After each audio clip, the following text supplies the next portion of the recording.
Hello everyone and welcome to day 13 of our marine cargo insurance course. Today we are shifting our focus from what happens after a loss to what you can do to prevent losses from happening in the first place. This session is all about loss prevention and risk management in marine cargo. By the end of today you will understand why being proactive is so important. Learn practical ways to protect your shipments and see how good risk management benefits your entire business and not just your insurance.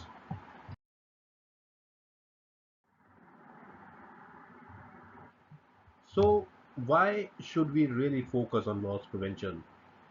It's about much more than just getting an insurance payout after something goes wrong.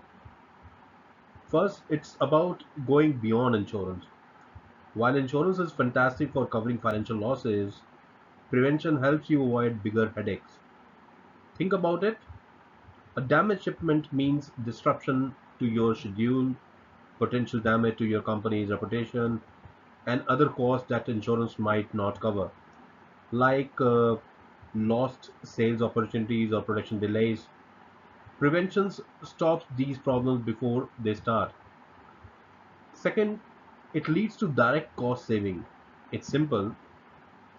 If you prevent losses, you'll make fewer insurance claims, and fewer claims over time can lead to lower insurance premiums, saving your business money or on your insurance costs.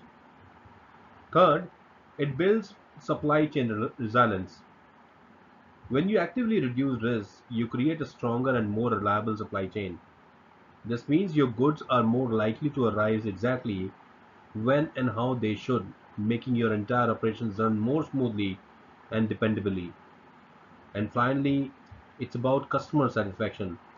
When you successfully prevent losses, your customers receive their goods safely and on time. This directly leads to happier customers, build trust, and strengthens your business relationships in the long run. So let's dive into the key strategies for effective loss preventions.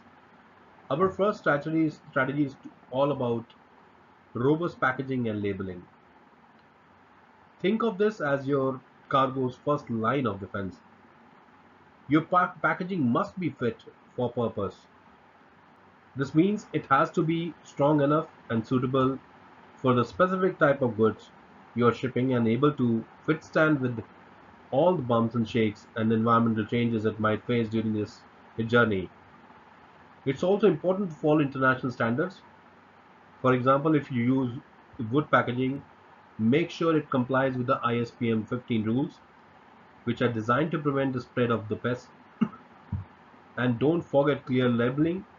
Your packages should be properly labeled, easy to understand labels, and clear handling instructions like fragile or this way up arrows, any hazards warning, if the goods are dangerous, and accurate destinations details. For example, this might mean using special shock absorbers for delicate electronics, moisture barriers for items sensitive to humidity, or simply enough cushioning to prevent items from breaking inside the box. Our second strategy focuses on proper loading, storage, and securing your cargo. This is about how you pack and arrange your goods inside the container or vehicle. For container stuffing, it's crucial that the weight of your cargo is spread evenly inside the container. You should use materials like dunnage, which are things like woods or airbags, and lashing, which are straps and ropes, along with the bracings and supports to prevent your cargo from shifting and falling or moving around during the journey. The same goes for a vehicle loading, whether it's a truck or a train. Make sure your cargo is securely placed and tied down so it doesn't shift or overturn, especially during sudden stops or turns. And always remember overloading preventions. Never exceed the weight limits for containers or the vehicles. Overloading can lead to serious accidents, structural chain damages, and can also void your insurance. It's always a good idea to consult industry best practices and cargo securing manuals for detailed guidance on how to do this correctly. Our third strategy is about route planning and risk assessment. This means thinking ahead about the journey itself. You should always identify high risk areas along your planned routes. Does your cargo pass through a region known for piracy, like parts of the Indian Oceans? Are these areas with political unrest and instability, or places that are frequently hit by the extreme weather? Knowing this beforehand is a key. If a route is particularly risky, considered alternative routes. Sometimes spending a little more time or money on a safer path can save you a lot more in the long run by avoiding potential losses. And also account for seasonal risks. Be aware of the specific weather patterns like monsoon seasons in Asia or hurricane seasons in the Atlantic.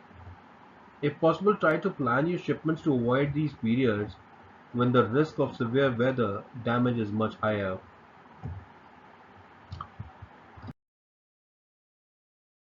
So, strategy number four is crucial, that is, carrier and logistics partner selection.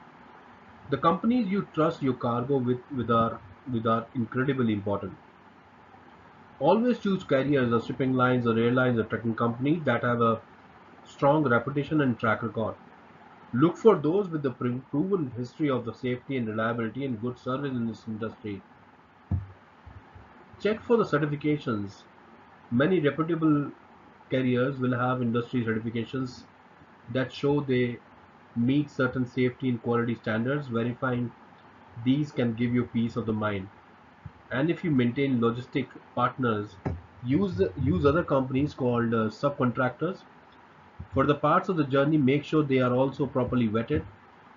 You want to ensure that all hands touching your cargo are reliable and adhere to good practice. So strategy number five is about temperature and environmental control, especially for sensitive goods. If you're shipping reefer cargo, that's refrigerated cargo like fresh foods or the pharmaceuticals, it's absolutely vital to ensure strict monitoring and control of both the temperature and humidity from the moment it leaves your facility until it reaches its destination. Any deviation can lead to spoilage, even for the other sensitive goods like electronic or the artwork. You need to protect them from extreme temperatures, too much moisture, dust, and excessive vibrations that can occur during transit. Special packaging on control environments might be necessary.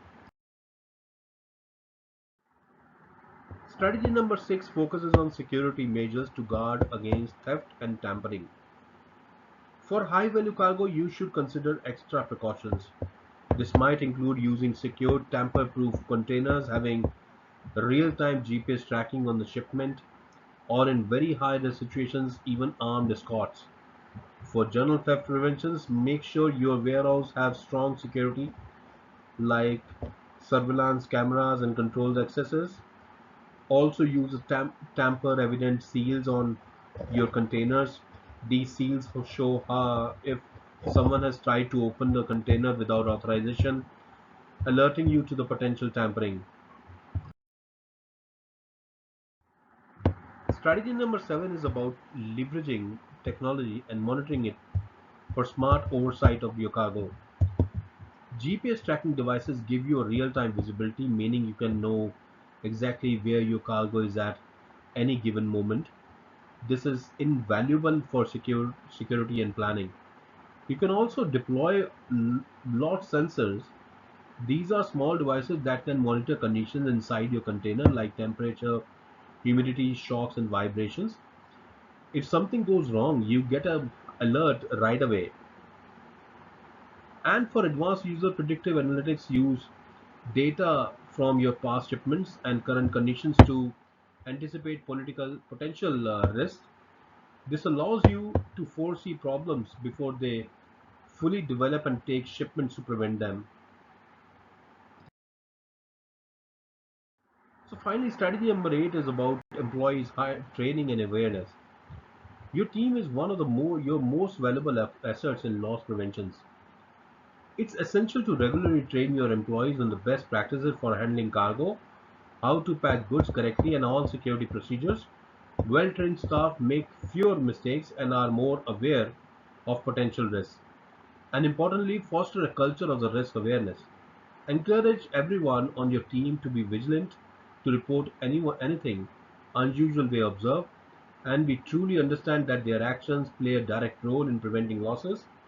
When everyone in on board, your risk management efforts are much more effective. So that concludes our session on loss prevention and risk management. I hope this has given you many practical ideas to implement in your own operations. Now I'd love to hear from you. What's one practical loss prevention tip or strategy that you have personally implemented in your business, or perhaps observed somewhere else that you feel made a real, tangible difference in protecting cargo? Please share your thoughts in the comments below. Thank you.